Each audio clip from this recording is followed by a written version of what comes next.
ये जो सिस्टम है ना देश का, ये जितने कथावाचक मेंढके की तरह उछल कूद कर रहे हैं, ये अपने आप को बहुत बड़ा परम ज्ञानी बन रहे हैं, बहुत ज़्यादा बुद्धिमान बन रहे हैं, पता नहीं क्या क्या अपने आप को बन रहे हैं, ये सरकार की सेफे कर रहे हैं। सरकार बदलने दो, अगर ये सारे के सारे बिल में ना घुस जाएं। अनिरुद्धाचार्य कभी महिलाओं पर टिप्पणी करता है, कभी दलितों पर टिप्पणी करता है, कभी डॉक्टर अम्बेडकर के बारे में उल्टा सीधा बोलता है, अब सीजीआई के बारे में बोल रहा है कि फेल आदमी से तू कितना पढ़ा लिखा है और तू कौन होता है भाई। सरकार ही सारी की सारी उनकी कदमों में लेट गई हो, बैठ गई हो, सारा काम कर रही हो, तो कौन कार्रवाई करेगा। तो ये क्या, ये अनपढ़ और कुपढ़ लोगों की एक फौज इकट्ठी हो गई है। देश के अंदर कहीं ना कहीं एक तबका ऐसा इकट्ठा हो गया है जो ऐसे लोगों का समर्थन कर रहा है। HNP न्यूज नेटवर्क, खबर वही जो सच दिखाए। अनिरुद्धाचार्य भी खुलकर आ गए हैं सामने। उस हरामखोर छठी फेल अनिरुद्धाचार्य से पहले भी ये पूछो कि तू है कौन।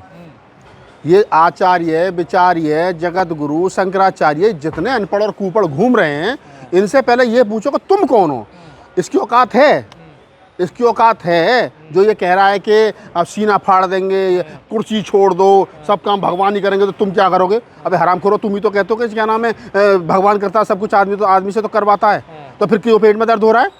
जब ये क्या नाम है अनिरुद्धाचार्य कभी महिलाओं पर टिप्पणी करता है, कभी दलितों पर टिप्पणी करता है, कभी डॉक्टर अम्बेडकर के बारे में उल्टा सीधा बोलता है, अब सीजीआई के बारे में बोल रहा है कि क्या नाम है जी वो अधर्मी है और इनका तो सीना फाड़ देना चाहिए और उनका ये कर देना चाहिए। इससे ये पूछा जाए छठी फेल आदमी से तू कितना पढ़ा लिखा है और तू कौन होता है भाई।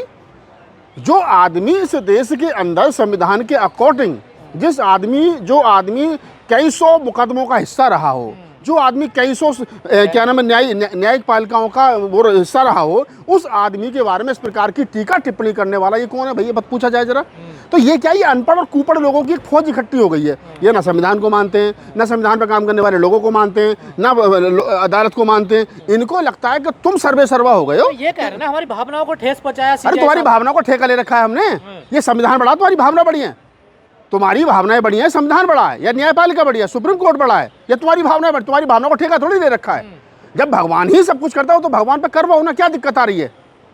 जब भगवान पे इतनी आस्था, भाई सीजीआई साहब ने क्या कहा, सीजीआई साहब ने कहा है कि ये हमारे मामले में, ये हमारे अंतर्गत नहीं आता है, ये हमारे अधिकार क्षेत्र में नहीं आता है। अगर ये मामला क्या नाम पुरातत्व विभाग का है, पुरातत्व विभाग के साथ करिए, और अगर आप भगवान के आप इतना ही भक्त हैं तो भगवान से अपील करिए। तो कौन सी इसमें वो भाई, भगवान से दुआ नहीं कर सकते, भगवान से अपने लिए तो तुम मांग सकते हो, हे प्रभु हमें इतना दो, हे प्रभु हमें इतना दो, हे भगवान हमें इतना दो। और भगवान से कह दो, हे भगवान तुम्हारी गर्दन टूट रही है, मूर्ति छत्ती की तोड़ी है, इसको सही करो, तो इसमें दिक्कत क्या है। तो ये क्या है ना, अनपढ़ और कुपढ़ लोगों की जमात इकट्ठी हो गई है। चुटकी ली ना सीजीआई साहब ने, देखो चुटकी क्या है इसमें। भगवान का अगर तुमसे ये कहते भाई जाओ भगवान की प्रार्थना करो, भगवान से प्रार्थना करो, तो इसमें चुटकी वाली कौन सी बात हो गई, कौन सी चुटकी वाली बात हो गई इसमें। अनिरुद्धाचार्य जैसे लोगों पर कार्रवाई क्यों नहीं होती। अरे भाई साहब, कार्रवाई क्यों होगी जब सरकार ही सारी की सारी उनकी कदमों में लेट गई हो, बैठ गई हो, सारा काम कर रही हो, तो कौन कार्रवाई करेगा।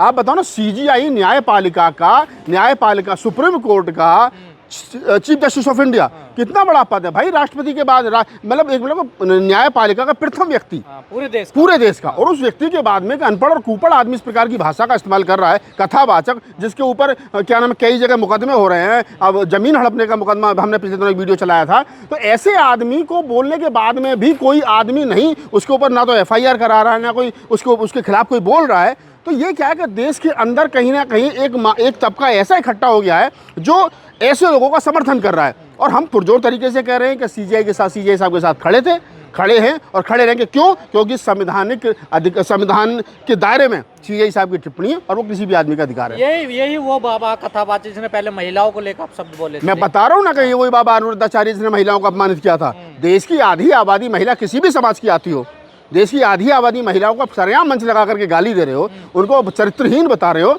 हैं, उनके मतलब दुनिया भर की टीका टिप्पणी कर रहे हो। तो पहले तो महिलाओं को बोलना चाहिए था, महिलाएं नहीं बोली। उसके बाद में अब इसकी हिम्मत बढ़ गई, जब कोई बोल ही नहीं रहा है तो अब ये सीजीआई साहब के बारे में बोल रहे हैं। साहब दलित है, इस वजह से ज्यादा टारगेट किया जा रहा है। नहीं, सीजीआई साहब दलित नहीं है, सीजीआई साहब बुद्धिस्ट है, अम्बेडकरवादी बुद्धिस्ट है, इसलिए बोला जा रहा है। दलित तो बहुत सारे लोग हैं, दलित तो इनसे पहले भी आकर के चले गए, बहुत सारे पदों में घंटा गुजारे हैं। यही सीजीआई जो दलित होने के बाद में अनिरुद्धाचार्य के जाकर के चरणों में लेट जाते, वही कथा सुन रहे होते बैठे बैठे, तो कहते कि सीजीआई साहब की जय हो, सीजीआई साहब हमारे जो है अनिरुद्धाचार्य की कथा सुनने के लिए आए। लेकिन सीजीआई साहब जो पाठ पढ़ा रहे हैं कानून का, सीजीआई साहब पाठ पढ़ा रहे हैं संविधान का, सीजीआई पाठ पढ़ा रहे हैं वैज्ञानिक तर्क का, तो उनको बुरा लग रहा है।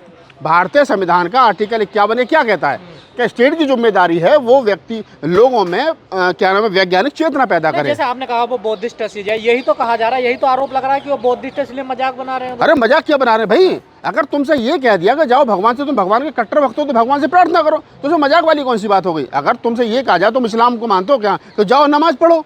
तुम सिख हो तो जाओ गुरु ग्रंथ साहब को मानो। तुम जिस धर्म को मानते हो उस धर्म की तुम्हें पूजा अर्चना करने के लिए कह दिया जाए तो इसमें कौन सी मतलब मजाक वाली बात है, कौन सी चुटकी वाली बात हो गई? अगर इस सीट पर कोई और होता है सीजेआई गवी ने, तो क्या ऐसा टारगेट खुली धमकी मिलती है? बिल्कुल कहना चाहिए। मैं तो कह रहा हूँ कि सीजीआई बी आर गवी ने जिस प्रकार का जिस स्टेटमेंट उन्होंने दी है, ऐसी धमकी अगर कोई इनके अलावा कोई दूसरा आदमी होता तो ऐसे धमकी मिलती? देखिए मैं आपको एक बात बता दूंगा इंदर भाई, ये जो सिस्टम है ना देश का, ये जितने कथावाचक मेंढके की तरह उछल कूद कर रहे हैं, ये अपने आप को बहुत बड़ा परम ज्ञानी बन रहे हैं, बहुत ज़्यादा बुद्धिमान बन रहे हैं, पता नहीं क्या क्या अपने आप को बन रहे हैं, ये सरकार की सेफे कर रहे हैं। सरकार बदलने दो, अगर ये सारे के सारे बिल में ना घुस जाएं, सारे ये महाराष्ट्र में जाकर बोल के दिखा देना।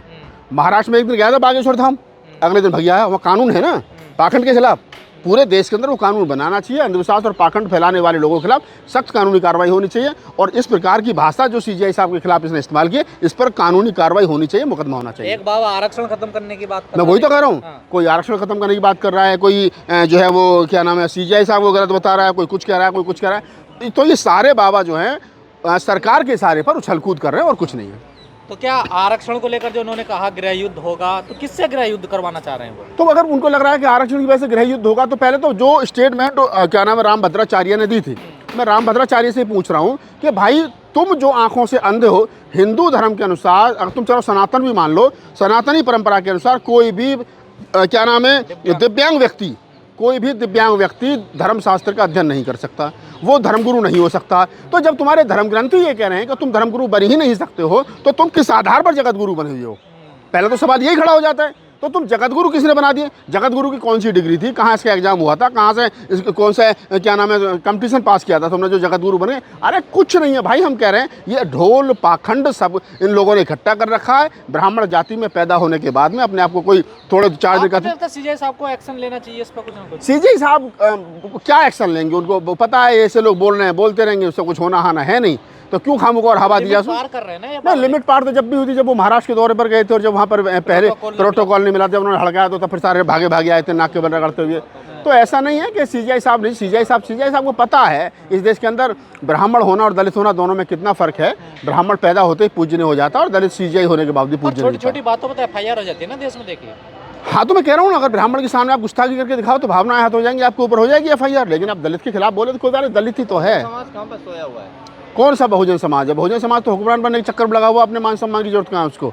कौन सा बहुजन समाज का नेता ने बताओ कौन सी टिप्पणी की है? कौन से बहुजन समाज के नेता ने ट्वीट किया है? कौन से बहुजन समाज के नेता ने इससे पहले ट्वीट किया? रामभद्राचार्य पर बहुजन समाज पार्टी का क्या स्टैंड है? रामभद्राचार्य पर चंद्रशेखर का क्या स्टैंड है? रामभद्राचार्य पर पीडीएस जो चला रहे हैं अखिलेश यादव, उनका क्या स्टैंड है?